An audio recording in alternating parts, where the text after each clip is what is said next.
পাঁচটা প্রবলেম হচ্ছে: এক, শিরক; 2 নাম্বার মাদক; 3 নাম্বার সুদ; 4 নাম্বার মেয়েদের অবমাননা; আর 5 নাম্বার হচ্ছে আপনার গোত্রীয় হানাহানি, মানে মারামারি কাটাকাটি করতো তারা। আচ্ছা, এরকম একটা সমাজে আমাদের নবীকে আল্লাহ পাক নবী করে পাঠালেন, বলেন সুবহানাল্লাহ। এখন ওই সমাজে থেকেও কি নবীজি পাপের সাথে যুক্ত হয়েছিলেন? তিনি এইরকম পাপে নিমজ্জিত সমাজে থেকেও কোনো পাপের সাথে যুক্ত হন নাই। এবার নবী সাল্লাল্লাহু আলাইহি ওয়াসাল্লাম প্রথম ওহী প্রাপ্ত হলেন সূরা আলাকের প্রথম 5 আয়াত। আল্লাহ পাক বলেন, ইকরা বিসমি রাব্বিকাল্লাযী খালাক, পড়ুন আপনার রবের নামে যিনি আপনাকে সৃষ্টি করেছেন। নবীজি ওহী প্রাপ্ত হয়ে বাসায় ফিরে আসলেন। বাসায় এসে খাদিজা রাদিয়াল্লাহু আনহাকে বললেন, এই ঘটনা ঘটেছে, গুহার মধ্যে ফেরেশতা একজন এসেছিলেন, আমাকে জোরে চিপে ধরেছেন, ছেড়ে দিয়েছেন, ছেড়ে বলেছেন ইকরা, আপনি পড়ুন। আমি বলেছি মা আনা বিকারি, আমি তো পড়তে জানি না। আবার চিপে ধরেছে, আবার ছেড়ে দিয়েছে, বলছে পড়ুন। নবীজি বলছেন মা আনা বিকারি, আমি তো পড়তে জানি না। আমাদের নবীজি কিন্তু পড়তে জানতেন না। আবার বলছেন ইকরা, পড়ুন। নবীজি বলছেন মা আনা বিকারি, আমি তো পড়তে জানি না। চতুর্থবার তিনি বলছেন ইকরা বিসমি রাব্বিকাল্লাযী খালাক, খালাকাল ইনসানা মিন আলাক, ইকরা ওয়া রাব্বুকাল আকরাম আল্লাযী আল্লামা বিল কলম আল্লামাল ইনসানা মা লাম ইয়ালাম। এবার খাদিজা রাদিয়াল্লাহু আনহা তিনি মুসলিম হয়েছেন। তার চাচাতো ভাই ওয়ারাকা বিন নাফিলের কাছে নিয়ে গেছেন। তিনি বলেছেন যে হ্যাঁ, তোমার কাছে যে এসেছিল তার নাম নামুস, মানে জিবরাইল আলাইহিস সালাম। তুমি নবুয়ত পেয়েছো, এখন তোমার এলাকার মানুষ তোমাকে বের করে দিবে। নবীজি বলছেন আমার এলাকার মানুষ আমাকে বের করে দিবে? আবা মুখরিজিয়াহুম, তারা কি আমাকে বের করে দিবে? তখন নবীজিকে বলা হচ্ছে হ্যাঁ, এর আগে যার কাছে এই ওহী এসেছে তাকেই তার কম বের করে দিয়েছে। নবীজি দাওয়াতি কাজ করতে থাকলেন। প্রথম 3 বছর গোপন দাওয়াত। কয় বছর? প্রথম 3 বছর গোপনে দাওয়াত। এই 3 বছরে তৈরি হয়েছে আবু বকর সিদ্দিক, আপনার উসমান বিন আফফান, আব্দুর রহমান বিন আউফ, তালহা বিন উবাইদুল্লাহ, জুবাইর বিন আওয়াম, হ্যাঁ, এই যে যায়েদ ইবনে হারেসা, বিলাল আল হাবাশি, এরকম সাহাবী, আব্দুল্লাহ বিন মাসউদ, জাফর ইবনে আবি তালিব, আলী ইবনে আবি তালিব, এমন প্রায় 40 থেকে 80 জন সাহাবী ইসলাম কবুল করেছেন, বলেন আলহামদুলিল্লাহ। এরপর চতুর্থ বছর থেকে প্রকাশ্যে দাওয়াত দেওয়া শুরু হলো। যখনই প্রকাশ্যে দাওয়াত দেওয়া শুরু হলো, তখনই নবী সাল্লাল্লাহু আলাইহি ওয়াসাল্লামের প্রতি জুলুম, নির্যাতন চাপিয়ে দেওয়া, শারীরিক নির্যাতন, মানসিক নির্যাতন, অর্থনৈতিকভাবে বয়কট করা, হ্যাঁ, তারপরে কখনো কখনো এই যে মাথার উপরে উটের নাড়িভুড়ি চাপিয়ে দেওয়া হয়েছে, কখনো তাকে আঘাত করা হয়েছে, কখনো কি করা হয়েছে সামাজিক্যালি মানে সোশ্যালি বয়কট করা হয়েছে, কখনো তাকে গালিগালাজ করা হয়েছে। আমি দেখেছি তাকে ইন টোটাল প্রায় 15 থেকে 16টা গালি খেতে হয়েছে।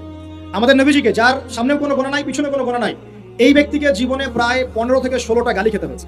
মানুষ তাকে বলেছে কাদ্দাব, মিথ্যাবাদী, মহামিথ্যাবাদী, সাহের, জাদুকর, ফারিকুল জামা, ঐক্য বিনষ্টকারী, হ্যাঁ, মজনুন, পাগল, জিনগ্রস্ত ইত্যাদি মানুষ তাকে এসব কথা বলেছে।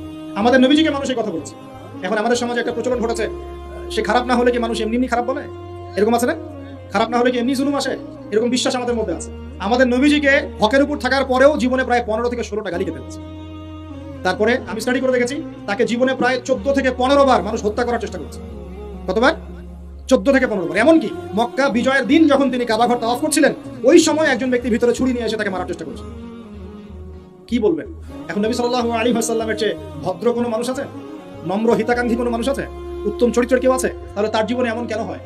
উত্তর, যখন আপনি পরিপূর্ণ হকের উপর থাকবেন, তখন আপনাকে চতুর্দিক থেকে বাধা পেতে হবে। আপনার পরিবার থেকে বাধা আসবে, আপনার বন্ধু মহল থেকে বাধা আসবে, আপনার কোনো সময় দেখা যাবে স্ত্রী শত্রু হয়ে যাচ্ছে, সন্তান শত্রু হয়ে যাচ্ছে, হ্যাঁ, সমাজে আপনি চলতে যাচ্ছেন, সমাজের মানুষ আপনাকে সেভাবে গ্রহণ করছে না, আপনি আনসোশাল হয়ে যাচ্ছেন, অনেক সমস্যা হতে পারে। তবে এরপরেও কি হক ছেড়ে দেওয়া যাবে? আল্লাহ পাক সবাইকে হকের উপর থাকতে তৌফিক দান করুন। এখন এইভাবে চলতে চলতে এক পর্যায়ে নির্যাতনের মাত্রা এত বেশি হলো যে সাহাবীরা নবীর কাছে এসে বলছেন, ইয়া রাসূলুল্লাহ, তাদের প্রতি বদদোয়া করেন যাতে আল্লাহ তাদেরকে ধ্বংস করবেন। তখন নবীজি বলছেন, দেখো, তোমরা খুব তাড়াহুড়া করছো, আমি তোমাদেরকে জানিয়ে দিচ্ছি, আল্লাহ পাক এই দিন ইসলামকে মাশরিক মাগরিব পর্যন্ত পৌঁছে দিবেন। এমনকি একটা কাঁচা ঘর, একটা পাকা ঘর বাদ থাকবে না যেখানে আল্লাহ পাক লা ইলাহা ইল্লাল্লাহ কালিমা ঢুকিয়ে দিবেন না। কিন্তু তোমরা খুব তাড়াহুড়া করছো। তখন তিনি সাহাবীদেরকে বললেন, তোমরা আবিসিনিয়ায় হিজরত করো। কোন জায়গা ভাই? আবিসিনিয়া কোন দিকে? এখন এই যে ইথিওপিয়া নাম শুনে, ইরিত্রিয়া নাম শুনেছেন? এই জায়গা ছিল আগে আবিসিনিয়া। সেখানে একজন বাদশা ছিলেন, তার নাম বাদশা নাজাশী। কি নাম? বাদশা নাজাশী। এবং তিনি কিন্তু খ্রিস্টান ছিলেন।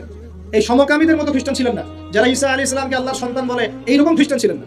তিনি একজন সৎ খ্রিস্টান ছিলেন। নবীজি নিজে বলেছেন যে বাদশা নাজাশীর দরবারে তোমরা যাও, সেখানে কোনো মানুষ জুলুমের শিকার হয় না। নবী স্টেটমেন্ট দিচ্ছেন তার সম্পর্কে। এমনকি এই ব্যক্তি যখন মারা গেছেন, তখন আমাদের নবী তার গায়েবানা জানাজার নামাজও পড়িয়েছেন। চিন্তা করতে পারেন?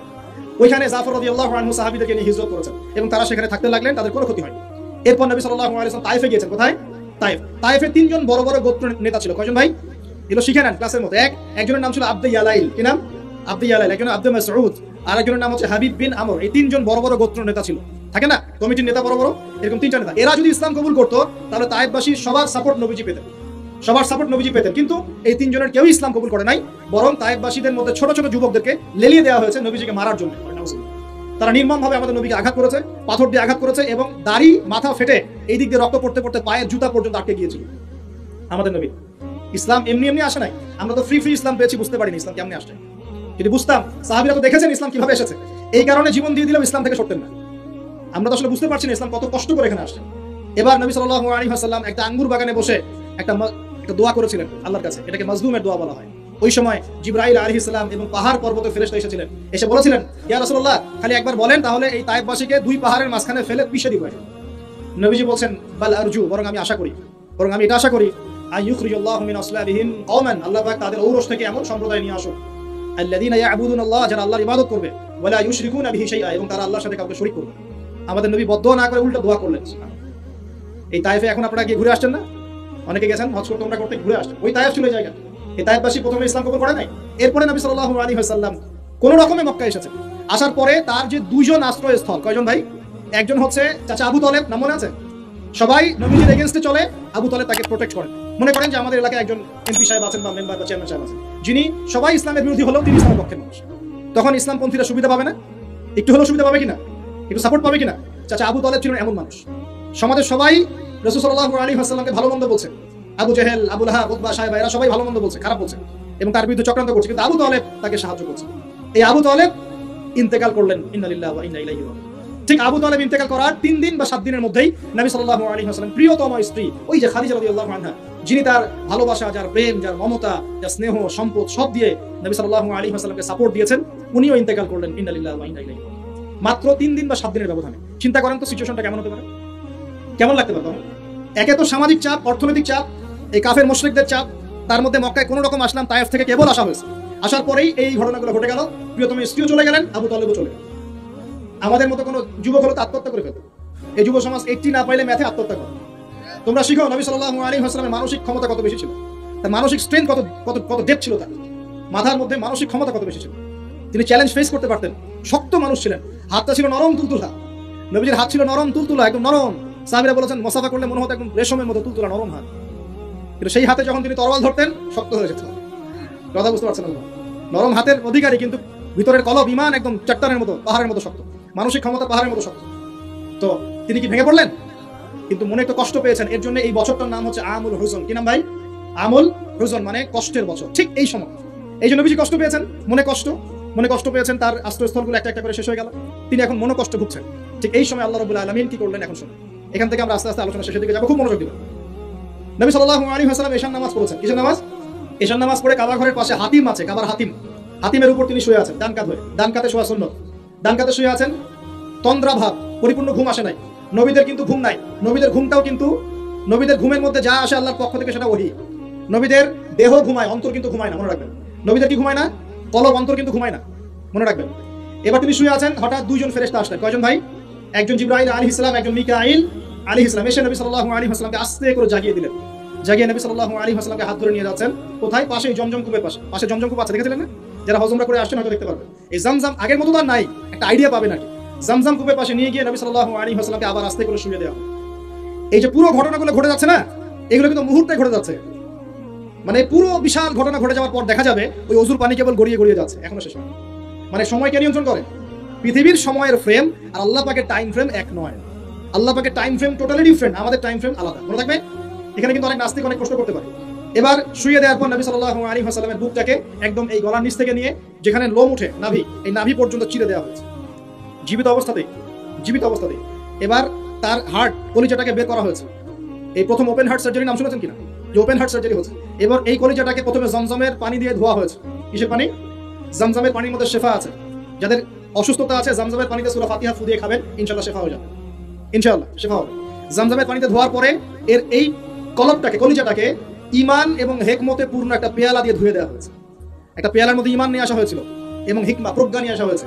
এটা রাখার পরে এই ঈমান প্রজ্ঞা দিয়ে ঢেলে এই পুরো জায়গাটা বন্ধ করে দেওয়া হয়েছে। কি রূপ কথা মনে হচ্ছে? আমরা তো নিঃশ্বাস নিচ্ছি, এটাই কি আল্লাহর অলৌকিকত্ব না? এই যে হার্ট আমাদের পাম্প করতেছে, যখন আমরা ছোট বাচ্চা ছিলাম ওই সময় থেকে নিয়ে এখন পর্যন্ত পাম্প করছে। 1 সেকেন্ডের জন্য কি থেমে গিয়েছিল? এটাই তো অলৌকিকত্ব।